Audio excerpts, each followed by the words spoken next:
नमस्कार, स्वागत है आपका। मैं हूं आपके साथ सपना दीपक मद्देशिया। बुलेटिन का आगाज करेंगे। दिल्ली के स्वामी नारायण अक्षरधाम मंदिर में विजयादशमी के पावन अवसर पर भव्य विश्व शांति महायज्ञ का आयोजन किया गया। इस आध्यात्मिक अनुष्ठान में दुनिया में शांति स्थापित करने की भावना के साथ 114 यज्ञ कुंडों की पवित्र आहुतियां दी गई। इस महोत्सव में बड़ी संख्या में भक्तों ने उत्साहपूर्वक भाग लिया, जिसमें वरिष्ठ संत भी शामिल हुए। यह आयोजन भगवद गीता और परम पूज्य महंत स्वामी जी महाराज की शिक्षाओं से प्रेरित था और इस यज्ञ में 114 यज्ञ कुंडों का आयोजन किया गया, जिसमें लगभग 2500 यजमान थे, जिसमें से 900 दंपतियों ने भाग लिया। कार्यक्रम प्रभारी यश संपत ने बताया कि भगवद गीता के गहन ज्ञान से प्रेरणा लेकर महायज्ञ ब्रह्म परमात्मा की पूजा का एक माध्यम बना। गीता के श्लोक सर्व कर्म ब्रह्मा में समाप्त होते हैं और इस प्राचीन वैदिक अनुष्ठान के माध्यम से भक्तों ने शांति के लिए प्रार्थनाएं की और मानवता के लिए दिव्य आशीर्वाद प्राप्त करने का प्रयास किया।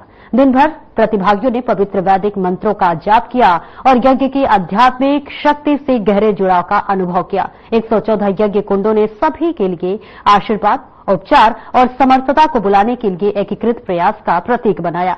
समारोह के दौरान विशेष प्रार्थनाएं भी की गईं, जो दुनिया में चल रहे युद्धों और सशस्त्र संघर्षों के बीच शांतिपूर्ण सह अस्तित्व की कामना करती थी।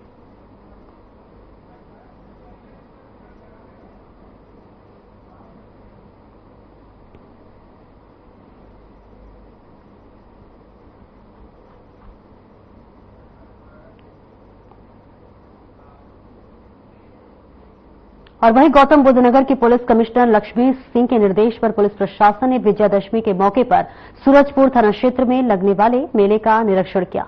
साथ ही मेला आयोजकों और स्थानीय नागरिकों में से चर्चा भी की। इस मौके पर गौतम बुद्ध नगर मुख्यालय के अपर पुलिस आयुक्त बबलू कुमार, डीजीपी सेंट्रल शक्ति मोहन अवस्थी और एसीपी तृतीय सेंट्रल नोएडा वीएस वीर कुमार मौजूद रहे।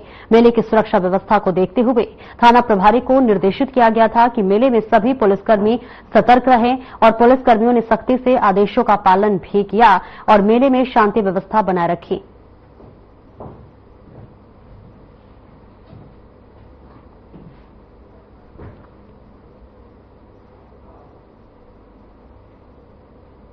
और थाना सूरजपुर पुलिस ने 11 अक्टूबर 2024 को केलकम चौराहे औद्योगिक क्षेत्र साइट सी से अभियुक्त पंकज पुत्र मुखिया को गिरफ्तार किया गया है, जिसके कब्जे से चोरी की एक मोटरसाइकिल, 50 सीटी 100 रंग नीला बिना नंबर प्लेट और एक अवैध तमंचा 315 बोर में एक जिंदा कारतूस बरामद किए गए हैं। इस दौरान अभियुक्त आर्म्स एक्ट के तहत कई धाराओं पर केस दर्ज किया गया है। इसी के साथ साथ इस पूरे मामले में पंकज पुत्र मुखिया निवासी लालगढ़ी थाना और इसी के साथ साथ सासनी जिला हाथरस, हाल का पता पक्षी विहार, देवला थाना सूरजपुर, गौतम बुद्ध, उम्र 26 वर्ष शामिल है।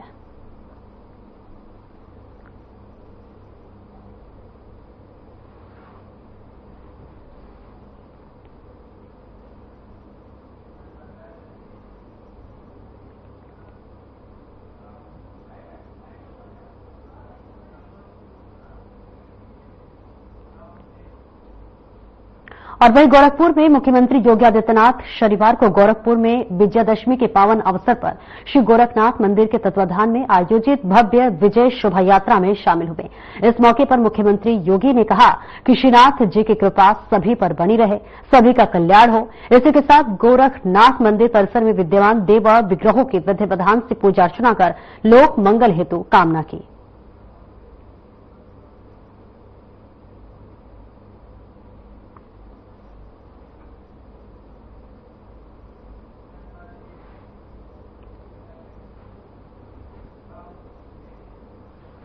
और वह विजयादशमी के पावन मौके पर श्री गोरखनाथ मंदिर के तत्वाधान में विजय शोभा यात्रा का आयोजन किया गया, जिसमें मुख्यमंत्री योगी आदित्यनाथ ने भी शिरकत की।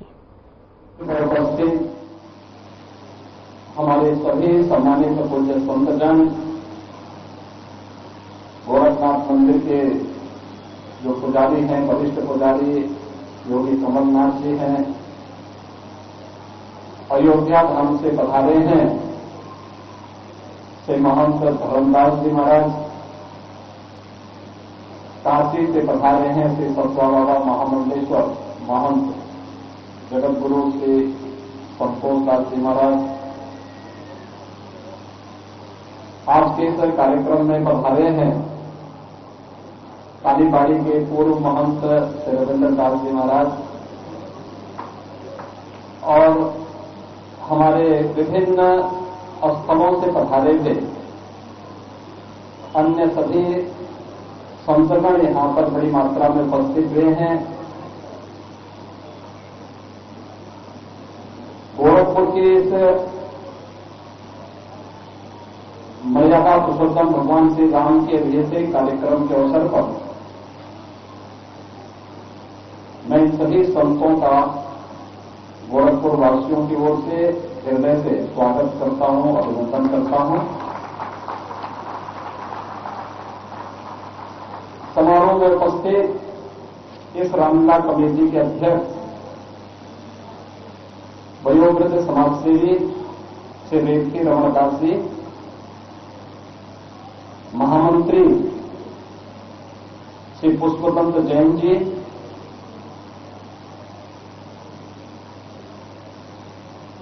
कमेटी के उप मंत्री श्री राजीव रंजन अग्रवाल जी, श्री दीपक अग्रवाल जी, कोषाध्यक्ष श्री मनीष अग्रवाल जी, संरक्षक उत्तर प्रदेश के वरिष्ठ उद्योगपति और समाजसेवी श्री चंद्र प्रकाश अग्रवाल जी, शोभित मोहन दास जी, गोरखपुर के महापौर डॉक्टर मंगेश श्रीवास्तव जी, विधान परिषद सदस्य डॉक्टर धर्मेंद्र सिंह जी, हमारे विधायकगण श्री विपिन सिंह जी, महेंद्र पाल सिंह जी, प्रदीप शुक्ला जी, भारतीय जनता पार्टी के जिला के अध्यक्ष श्री विष्णु सिंह जी, महानगर अध्यक्ष राजेश गुप्ता जी, पूर्व महापौर श्री सीताराम जायसवाल जी, महिला आयोग की उपाध्यक्ष श्रीमती चारू चौधरी जी और भोजपुरी के लोकप्रिय गायक श्री राकेश श्रीवास्तव जी, रामलीला कमेटी के सभी पदाधिकारीगण, आज के इस पावन कार्यक्रम में उपस्थित सभी उपस्थित श्रद्धालुजन, उपस्थित बहनों भाइयों, आप सबके साथ साथ पूरे प्रदेशवासियों को मैं विजयादशमी की पावन पर्व की हृदय से बधाई देता हूं। विजय का यह पर्व आपके व्यक्तिगत जीवन में, आपके सार्वजनिक जीवन में सदैव इसी प्रकार से आपको उत्साहित करता रहे, आपके जीवन में हर्ष और उमंग का माहौल पैदा करता रहे, इसकी भी मैं कामना करता हूं। बहनों भाइयों, हजारों वर्षों की इस विरासत को, विजयादशमी के इस पावन कार्यक्रम को अपने ही इष्ट के श्री चरणों में समर्पित करते हुए उनके राज्याभिषेक के साथ आप सभी गोरखपुरवासी मनाते हैं। कल्पना करिए,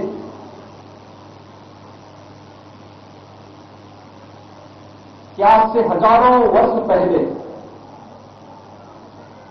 जब त्रेता युग में अन्याय, अधर्म और असत्य के प्रतीक रावण का वध मर्यादा पुरुषोत्तम भगवान श्री राम ने किया होगा, यही समय रहा होगा। क्योंकि कई दिनों से युद्ध चल रहा था और युद्ध का परिणाम तो सायंकाल ही आता है और उसी सायंकाल आज आप यहां पर राज्याभिषेक के साथ भगवान श्री राम की रामलीला मंचन के कार्यक्रम में गोरखपुर के ऐतिहासिक रामलीला मैदान के साथ जुड़े थे। ये मेरे लिए गौरव की बात है कि भारत की विरासत का सम्मान भगवान राम के राज्याभिषेक के साथ करते हुए मैं गोरखपीठ की परंपरा का भी निर्वहन करने के लिए भगवान श्री राम के श्री चरणों में उनका राज्याभिषेक करने के लिए स्वयं यहां पर आपके बीच उपस्थित हुआ है। विरासत और विकास की ये यात्रा प्रधानमंत्री श्री नरेंद्र मोदी जी के नेतृत्व में देश के अंदर किस मजबूती के साथ आगे बढ़ी है, यह आप में से हर व्यक्ति जानता भी है, महसूस भी करता है, और पूरा देश और पूरी दुनिया, पूरा सनातन हिंदू धर्मावलंबी इन बातों पर गौरव की अनुभूति भी कर रहा है। कौन जानता था आज से 10 वर्ष पहले, 5 वर्ष पहले कौन इस बात को मानता था कि अयोध्या में राम मंदिर का निर्माण हो पाएगा। हम जैसे कुछ आस्थावान लोग एक दृढ़ विश्वास के साथ कहते थे कि अयोध्या में राम जन्मभूमि पर भगवान राम का भव्य मंदिर का निर्माण होगा, लेकिन आज वो साकार हुआ है। आज वो साकार हुआ है। काशी में काशी विश्वनाथ धाम भव्य स्वरूप लेगा, आज वो साकार होगा, हो गया। विंध्यवासिनी में मां विंध्यवासिनी का धाम एक भव्य स्वरूप लेगा, आज वह भव्य स्वरूप ले चुका है। चित्रकूट फिर से राम राज्य की परिकल्पना का साक्षी बन रहा है। सुखतीर्थ, जहां पर पहली भागवत कथा हुई थी 5000 वर्ष पहले, उसको उसके गौरव को पुनर्स्थापित करने का कार्य किया जा रहा है। भारत का वैदिक साहित्य जिस नैमिषारण्य में रचा गया है, उस पूरे उस नैमिषारण्य को उसके पौराणिक और ऐतिहासिक स्वरूप को बनाए रखते हुए एक नई काया के साथ प्रस्तुत किया जा रहा है। और ये केवल उत्तर प्रदेश में ही नहीं, उत्तर प्रदेश में तो हम लोग, जैसे आप मानसरोवर मंदिर में आज से 5 वर्ष पहले जाते थे, वहां पर मंदिर कम, भैंस के दर्शन ज्यादा होते थे। लेकिन आज आप जाएंगे, एक भव्य परिसर आपको मानसरोवर का मिलेगा। ऐसे उत्तर प्रदेश में लगभग 1000 स्थानों का पुनरुद्धार का कार्य किया जा चुका है और निरंतर इसको आगे बढ़ाया जा रहा है। तो भैया, हजारों वर्ष पहले ये सच है कि स्वयं साक्षात विष्णु भगवान ही मानव रूप में मर्यादा पुरुषोत्तम प्रभु श्री राम के रूप में इस धराधाम पर अवतरित हुए थे, धर्म की स्थापना के लिए, उस समय के संतों के उद्धार के लिए, उस समय की मानवता के कल्याण के लिए। लेकिन मानव के रूप में ही भगवान राम ने अपने सारे कार्य संपन्न किए थे। जो दुख, जो कष्ट, जो पीड़ा, जो षड्यंत्र, जो साजिशें आपके व्यक्तिगत जीवन में होती होंगी, वही भगवान राम के साथ भी होती है। जीवन पर्यंत होती रही, जीवन पर्यंत उनके आरोप लगते रहे, बिना किसी आरोप का जवाब दे हुए अपने कार्य के साथ जुटे रहे। धर्म के पथ से विचलित नहीं होना, सत्य के मार्ग से विचलित नहीं होना, न्याय के मार्ग से विचलित नहीं होना। जहां ये उनके जीवन का लक्ष्य था, वहीं मर्यादा का पालन करते हुए समाज के संगठन का जो एक सुदृढ़ मजबूत नींव उन्होंने खड़ी की थी, आधार उन्होंने खड़ा किया था, उस समय के समाज को जोड़ करके उसी का परिणाम था कि जिस रावण के बारे में कहा जाता था कि रावण त्रिलोक विजयी है, उसकी शक्ति के सामने तीनों लोगों में कोई नहीं ठहरता है, वह रावण भी पूरी तरह धराशायी हुआ और कहीं और नहीं, आर्यावर्त में नहीं, उसी की लंका में भगवान राम अपने भाई के साथ जाकर के, लक्ष्मण जी के साथ जाकर के, उसी लंका में रावण को नष्ट करके पूरी तरह समाप्त कर दिया गया। राक्षस राज समाप्त हो गया। अन्याय, अत्याचार, अधर्म का प्रतीक रावण हमेशा के लिए समाप्त हो गया। अब ये संदेश आपको बहुत अच्छी तरह जाता होगा। एक संदेश, आज विजयादशमी है, दो कार्य हो रहे होंगे। एक तरफ भगवान राम का अभिषेक करके उनकी आरती उतारी जा रही होगी और दूसरी तरफ रावण के पुतले भी जलाए जा रहे होंगे। अगर मानवता के खिलाफ कार्य करेगा कोई, मानवता के खिलाफ कोई कार्य करेगा, गरीबों को, निरीह लोगों को, महिलाओं पर अत्याचार करेगा, अधर्म के मार्ग पर चलेगा, असत्य के मार्ग पर चलेगा, तो उसका भी पुतला ऐसे ही जलाया जाएगा जैसे रावण के पुतले जलाए जाते हैं। वो कोई भी हो, वो व्यक्ति, जाति, मत, मजहब, क्षेत्र, भाषा, किसको भी हो, उस सबके साथ यही व्यवहार होगा। इस समाज उसके साथ यही व्यवहार करेगा और जो भी धर्म, सत्य और न्याय के मार्ग पर चलेगा, मानवता के कल्याण का मार्ग प्रशस्त करेगा, विरासत और विकास की यात्रा में सहभागी बनेगा, वह राम के रूप में, माता जानकी के रूप में, वीर व लक्ष्मण के रूप में, भक्तवत्सल हनुमान जी के रूप में उसकी पूजा ऐसे ही होती रहेगी जैसे आज हम मर्यादा पुरुषोत्तम भगवान श्री राम का, माता जानकी का, लक्ष्मण जी का, हनुमान जी की आरती उतार करके उनका स्वागत कर रहे हैं, उनका अभिनंदन कर रहे हैं, उनका अभिषेक कर रहे हैं और उनकी आरती उतार रहे हैं।